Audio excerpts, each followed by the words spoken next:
What's good, everyone? OJ here. Welcome back to another video. Today, we're talking about what the Nintendo Switch effect is, how it supercharged Metroid Dread sales, and how it's going to continue affecting pretty much every single major release and even smaller releases on the Nintendo Switch system, whether that's a first-party game or a third-party game. But here I'll be breaking down the exact origins of the term, kind of where it came from and what's going down and what it means for games going forward, and of course what it means for the gamer as well, because a lot of you guys were actually surprised that Metroid Dread sold, or it's going to sell, past 3 million within that 1 year's time. So I wanted to break down exactly how it got that done and where that analysis came from, in addition to talking about some other exciting things too with other franchises. So even if you're not into Metroid Dread, or even if you're not into kind of the whole origins of how it started, I think it's interesting to see where it's going to go going forward, especially if this is going to transfer over to the next gen Nintendo systems and all that. But before we get into anything,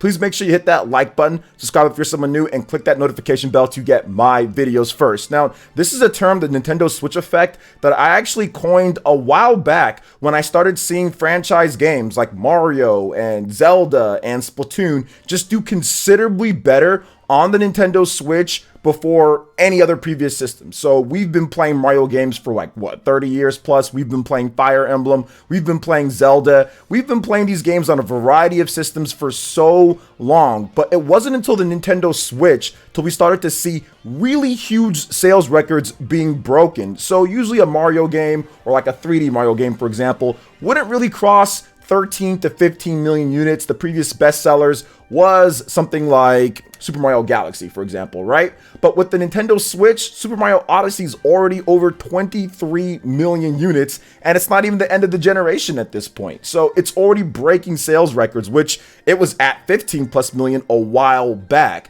So when I started seeing games like that, like Mario and Zelda, and even smaller end games like Xenoblade and even Pokken Tournament, games like that do way better than their previous iterations in terms of previous bests on systems that even had bigger install bases than the Nintendo Switch did at the time that it broke those series franchise sales, I started saying, hey, wait a minute, there's some type of Nintendo Switch effect that's causing all of these games to do a lot better quicker than what we usually see on Nintendo platforms, whether it's on the Nintendo Wii with the 100 million units, on the Nintendo DS or DS, even some of Nintendo's best-selling systems out there. So that's why I coined the term Nintendo Switch effect. That's kind of caught on with a number of different content creators and, of course, users out there. So that's exactly what it is. But how does it affect what's happening with Metroid Dread, and where does that kind of play a part into it? So I think that with Metroid Dread, you saw a series, or with Metroid just in general, you saw a series that never really broke through, never really broke 3 million units with any individual release on the platforms. And Metroid has always had a little bit of a struggle. Some of the best-selling Metroid games, when it comes to 2D Metroid, that is on systems that are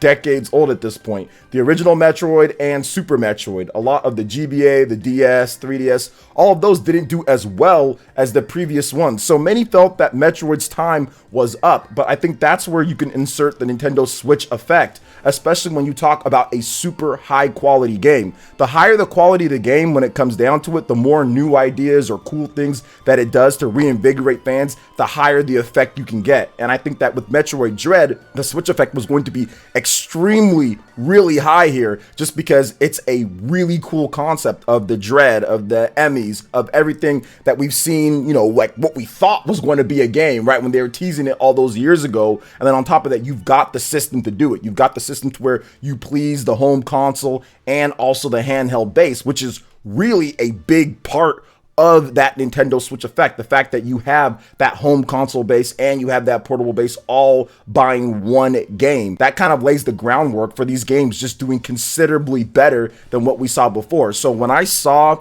those different factors, when I saw the previous games like Mario and Zelda blowing out what they did previously, even when the Switch had a smaller install base than some of the biggest selling games out there like Twilight Princess or Super Mario Galaxy and all that. When I started seeing that combined with that portable and home console base being sewn together, I felt that Metroid Dread had a very good chance to do considerably better than what we've ever seen before. Now, for those that are wondering, okay, well, where are the sales at if you didn't hear the news? Well, Metroid Dread sold 2.74 million units so far at this point. Now, Nintendo considers those sold when it comes to them to the retailers, but of course sold through is a bit different, but we've always went based off of the sold numbers. So essentially, it's going to continue selling. It's going to be past 3 million. It's really going at a pretty good clip. If you check like the Amazon sales, and if you look at people are still buying it on the eShop, like it's still doing well. So it's definitely going to pass up those numbers. But I think that the Nintendo Switch effect really did supercharge that for Metroid Dread. And the reasons being that, once again, the new hardware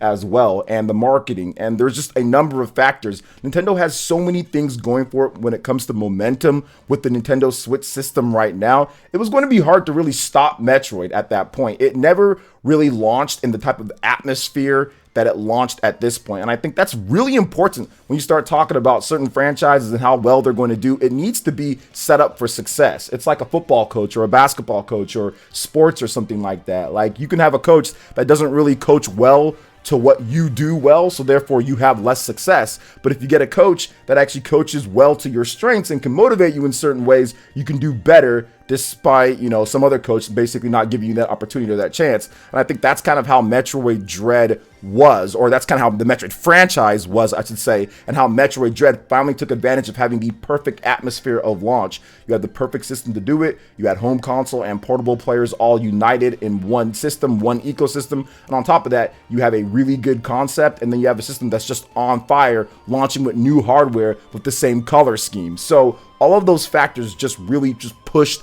Metroid Dread further than any other Metroid game's been pushed before, because as of right now, it's pretty much the best-selling Metroid game of all time. Because you have to remember, those Metroid Dread sales are as of December 31st of last year. It's still not counting the January sales, and of course, where we're up until February. So by the next time that the sales come out, if Nintendo does update us on Metroid Dread, it should definitely be past that 3 million mark or right at there. So it's very interesting to see that. But what's going to happen next? How does the Nintendo Switch affect what franchises that you like, or if what Nintendo's going to bring back or not? And it gets a little bit more complicated with that, you know, where that goes going forward. But I do feel that any other franchise that Nintendo does, right? So we have games like Kirby coming up, Kirby and the Forgotten Land. That's going to be the franchise's best sales. I think that that game is going to sell better than any other Kirby game out there, because if you look at it, the Switch effect struck with Kirby Star Allies. That game sold over 3 million on the Nintendo Switch, and that game wasn't even that great when it comes to how good Kirby can be, right? I don't think Kirby fans are like, oh yeah, Star Allies, that's the game that really kind of sets things apart, you know? And this game right here with the Forgotten Land, that looks far more in depth. It looks like this game is going to be like that true Switch Kirby game out there. So I feel that the Nintendo Switch effect is definitely going to hit a lot of the games coming out now. And then you also, once again, you have that momentum. You have the 100 million units sold. Nintendo came out and confirmed that the Switch is at 103 million units plus at this point. So that's just a huge boost to have that type of momentum with the games coming out and with the marketing, and a system that's completely different than what you would expect, or completely different from what other people are offering. And now you see a lot of people copying the Nintendo Switch at this point. You see the Steam Deck coming out. You see all these little PCs, these handheld PCs that are coming out as well to copy and kind of feed off of what the Nintendo Switch is, because they're seeing that, hey, wait a minute, people want to have the ability to play games anywhere that they want. It's not all just about the highest resolutions and the highest textures and the highest frame rates and the highest graphics and all this other stuff. It's about just being able to be comfortable. You know, comfort and how to play a game, or where you play a game, is just as important for some people as how the game is or how it looks. Like, they got to be able to play it lying down or on a plane or somewhere else, right? So I think that the Nintendo Switch effect is strong with those type of aspects with it. The fact that it's just so versatile in that way. But it's going to keep on going here. I mean, and it doesn't really only pertain to Nintendo games. This pertains to third-party stuff as well. I mean, you see stuff like Monster Hunter, for example. While that doesn't have its series best on the Nintendo Switch, Monster Hunter Rise, it has a really good track record when it comes to when you're comparing it with other Monster Hunter games on Nintendo platforms. Even like Monster Hunter Tri on the Wii or the Monster Hunter games on the DS, it pretty much blows away all of those games in less than a year as well when it comes to sales, because the game is like right at 8 million units sold. So it's really good to see that, not just from a first-party standpoint, but a third-party standpoint as well, because we also got some numbers that Monster Hunter Stories 2 has sold over 1.5 million, or shipped past 1.5 million so far. So that easily broke the previous best of the Monster Hunter Stories franchise on the Nintendo 3DS. So we're seeing it from a first-party standpoint, we're seeing it from a third-party standpoint, and I think that this stuff is like contagious. I think that it's going to continue going forward. So when we get the next Nintendo Switch system, and I think that Nintendo has talked about this just a bit, they've discussed how they're halfway through the Nintendo Switch's life, which that should be like a whole secondary video, and I might just talk about it right now. But essentially what Nintendo's saying, before I set up this last point here, Nintendo's saying that, look, we're not going to tip our hand on when our next generation system is coming. So we're just saying halfway through, just because they've been saying that for more than a year now, I think. But I think at this point, they're not trying to tip their hand on what they're going to do next. And they want to make sure that they integrate everything. This Switch effect needs to be transferable. You know, you need to make sure that you have everything set up to where when you take out a Nintendo Switch game that's already been released, you can pop it into that next Nintendo Switch, that next gen one, and it's instantly there. It's instantly ready. Everything's good to go. There's no issues, there's no bugs, there's no problems. You can have that seamless backwards compatibility and maybe even upgrade it a little bit more. Have it to where it runs better, have it to where kind of like the smart delivery type of stuff that Xbox is doing. And all that type of stuff takes a lot of R&D and time to do. So you want to make sure that you get that completely perfect. And I think that will be the transfer of the Nintendo Switch going forward next gen. And I know that for one thing, like Furukawa, he wants that to happen more so than anything, because this type of momentum, you don't want to lose it. So I do see Nintendo trying really hard to make sure they capture the same spirit of the Nintendo Switch, but also making those necessary improvements to say, okay, this is something different. This is something that's better. It can't just be a Nintendo Switch with more power. I think that they're going to have to enhance lots of things around it and kind of make it unique to itself. The Nintendo Switch, it's so funny because people talk about it being, oh man, they didn't add this, that, and that, or whatever the case is. But usually with Nintendo's consoles, they've added certain things that kind of make it a little bit quirky when it comes to the system itself. And Nintendo necessarily didn't do that with the Nintendo Switch, like with Miiverse or with something like that, or like the channels and all those things that the Wii had. So it's interesting to see kind of how basic the Switch was in comparison. But I think that Nintendo is really setting that groundwork and foundation for what they were going to do going forward, and they're going to build upon that and maybe add in some of those different things here and there. So that personality will come, and I think that that Nintendo Switch effect will transfer over to the next generation games and to the other things. Now, I do feel that this is the perfect opportunity that Nintendo can use this momentum to finally bring back some of these fan favorite games. We saw what Metroid Dread did, which was awesome, but I think that F-Zero, Star Fox, Golden Sun, a lot of these games that were kind of buried in the past necessarily didn't do as well with their latest outings. Those can all have new life on the Nintendo Switch, considering everything that I just discussed here. If there was a new F-Zero game, that would be franchise best sales. If there was a new Golden Sun game, that'd be franchise best sales. Easily, it would top pretty much anything else that those series has done if it was on the Nintendo Switch and a good quality game. So I do see Nintendo going forward saying, okay, here's what we're going to do.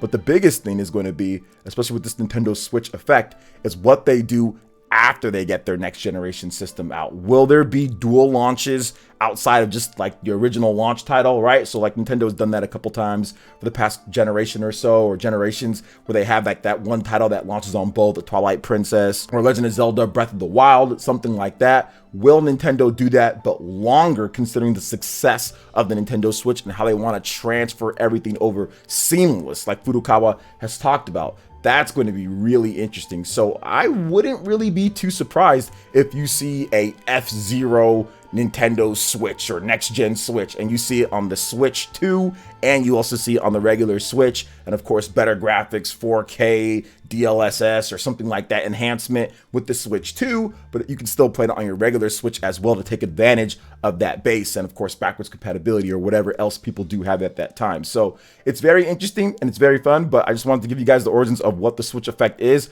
how it's affecting games right now at this point, and how it could affect other games in terms of franchises that you love, franchises that have been dead for a long time coming back. So we'll see what Nintendo does with it. So what are your thoughts when it comes to what I had to say here? Have you picked up Metroid Dread yet? Did you think that it would sell to 3 million? Did you think that it wouldn't? Let me know all of your thoughts in the comment section below. All right, guys, that wraps it up for this video here. Thank you so much for watching. I do appreciate it. Please make sure you hit that like button, subscribe if you're someone new, click that notification bell, and we'll see you for the next video. Peace.